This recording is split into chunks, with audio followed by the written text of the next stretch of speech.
Okay, some data. Mass of the crop. Oh, right, okay.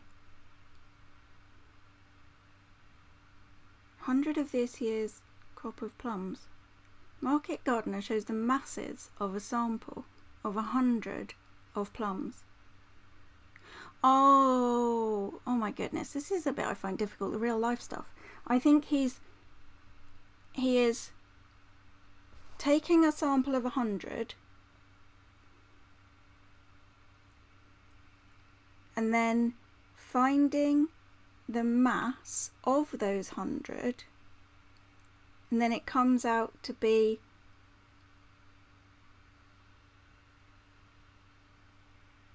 no, he takes one plum. He takes 100 plums. I get it. He takes 100 plums, he picks up one at a time and finds its mass, and then he records it on this grouped table, grouped thingy, so all the ones between 25 and 35, 35, 45, blah blah blah, and then so those numbers must add up to 100, and they're the 100 plums. Sorry about that. Why might the normal distribution be reasonable? Okay, so they're testing that you know the features of the normal distribution, which you do, because we just saw on this one that you were using the fact that there's 6 standard deviations from beginning to end. So you may also know that there are that 95% of the data is within 1 standard deviation either side of the mean, and that's 67%, and then 95% are within 2 standard deviations, and then 100-ish% are within 3 standard deviations, and you've got 2 more here. It's symmetric about the mean, that's another thing, and it's bell-shaped. Yeah. I don't know what the mark scheme's going to say. I would probably also go for the so symmetric about the mean. Is it? Yeah, I guess. Yeah, you've got 36 and you've got 29 and 33 and 2. Not, yeah, symmetric. Yep, I like that. How do you know it's a bell-shaped curve? I'm not sure that's going to be worth a mark. I guess you could say because if you draw it, it would look like that. But I would say probably what they're looking for here, my guess would be that what they're looking for is 100%.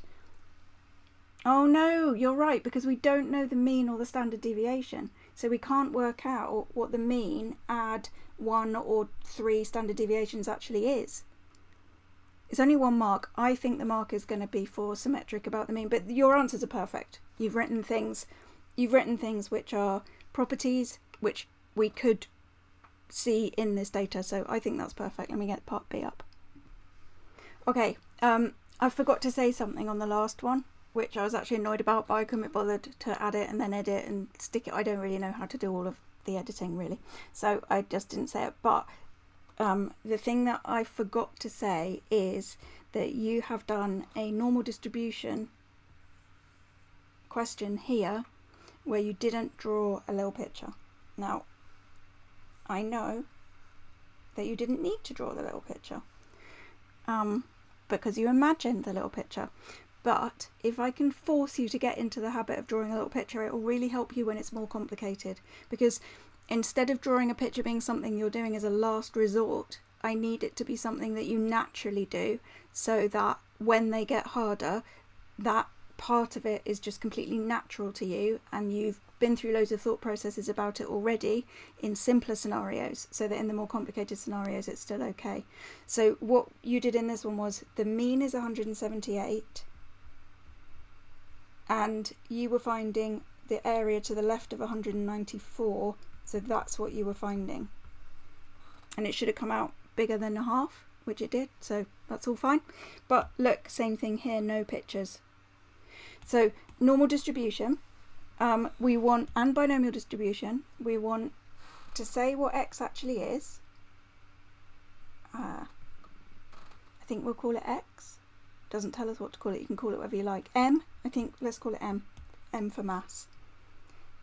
M is distributed normally, 47.5 10 squared. M is, now we have to say what it actually is. Okay. M is the mass of an individual plum. M is distributed normally 47.10 squared. Find the number of plums in the sample. Okay, so out of the 100, how many do we think would have masses between 35 and 45?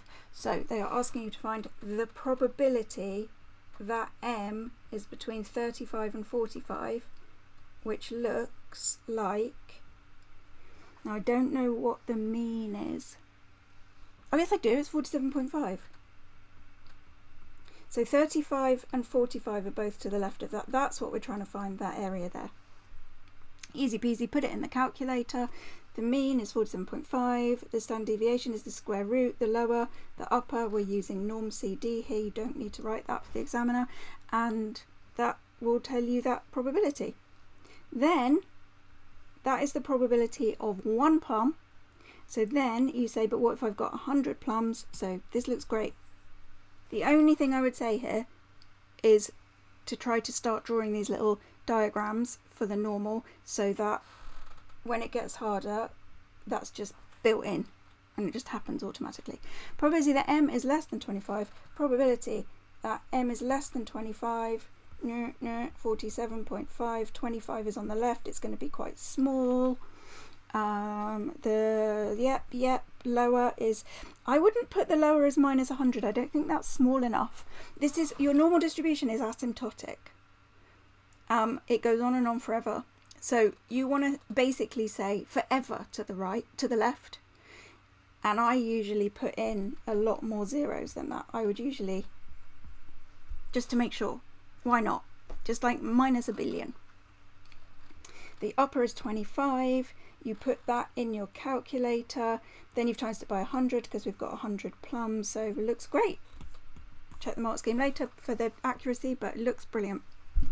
Use your answers to part those two bits to comment on the suitability of the model. Oh, this is what I was talking about before. We didn't actually know the mean and the standard deviation, so we couldn't work out what we were expecting, like 95% between these two things and 100% between these two things. But now we've got these numbers that we are expecting. We're expecting 35 to 45 to be 21 plums and less than 25.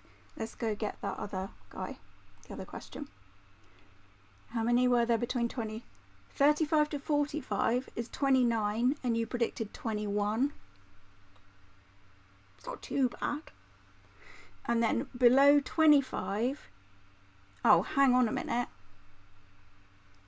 I think I'm going to have to turn this into a sad face.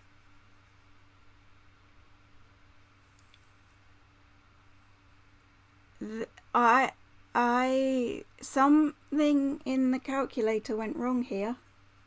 Look, how can 0.0000000 tiny probability times 100 equal 55? This is saying that we would expect 56 of the 100 plums, more than half, to be down here. That doesn't make any sense.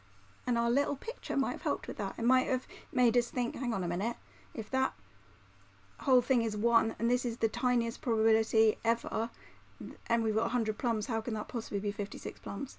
So this is going to change to sad face. I think it's the calculator that went wrong. I think probably more likely that's the step that went wrong, timesing by 100. I think that actually the model predicts 0 plums lower than 25 and the reality is 0 plums below 25. So both of those things. The 21 is not that close to 29, but it's not too bad. Okay, what is it you've said? You said that the amount between 25 and 35 is that 20. Well, hang on, P. Wait, what? P is the probability, not the number of plums. So really we shouldn't have, this is a bit of a snake. P is the probability of a plum being that size.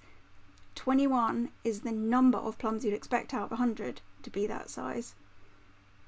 then what does this say? I'm not sure what that says. See, now I know you. I know that they might not be C's, they might be zeros.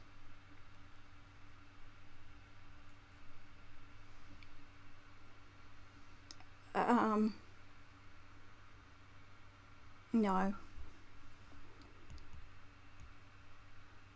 10 plus?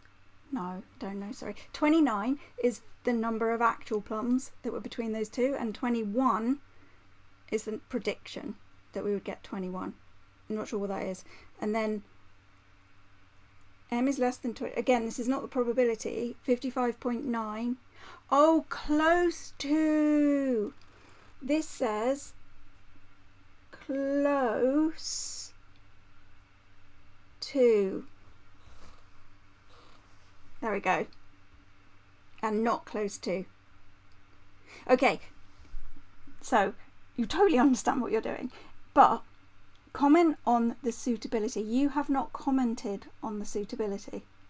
You have said, well, look, that one's quite close, but that one's not close. So what you would need to say now at the end of that, you would need to say, therefore, the model is not suitable because it doesn't predict the right number of plums. And if they were close, which I think they actually would be if it went right, then you would say the model is suitable because the predictions the model makes reflect what happens in real life. So it's answering the actual question. Now, normally you're really good at this. There are a few times in this paper where, like here, you, instead of just stopping, you put that sentence, therefore there is a stationary point. And then with the partial fractions as well, like loads of places in this, you've been really good at giving the examiner as a final answer the thing they want as a final answer. The only times you haven't done that is when you've abandoned it for confidence reasons, where you've just thought you've gone wrong and just dropped it. But here's what we were talking about last week. Timing and what happens when you get towards the end of the paper. I think that what we're seeing here, this dropped mark here for not actually finishing, actually it could be both, couldn't it? I was about to say I think it's because we're nearing the end of the paper, so you're speeding up, because that's what we discussed last time, is timing being an issue. But actually it could be the other one. It could be that you think you've gone wrong, so you've just abandoned. So maybe when you realised how far out that one was, you've just gone, I've gone wrong. And what you need to do is you need to persevere, because, well, you've got two choices. You can either look at it and think, what? Something's gone wrong, and then go back here and try and find it and then come back. It might be time consuming. Or the other option is just persevere, just finish the sentence, because there's method marks and there's follow through marks. So if you'd written, because the second one is so far away from reality, this model is not suitable, then you get a mark, because what you, the information you were using, you correctly analysed. So that would be another mark. So I think we do need to work on timing, confidence. They keep coming back, don't they? These three issues: timing, confidence, what you write on the page. Those are the things that are going to move you from a D to an A. And it's quite exciting to watch the students move from a D to an A with these things. And it's why so many students get D's and C's in the final exam, because no one's ever marked their work in this way. So they know that they know the maths. So then they go in and then this happens and then they get a D or a C. So, but you're not going to do that. We're going to get an A or an A star. Oh, part D, comment on blah, blah, blah. We'll look at those later.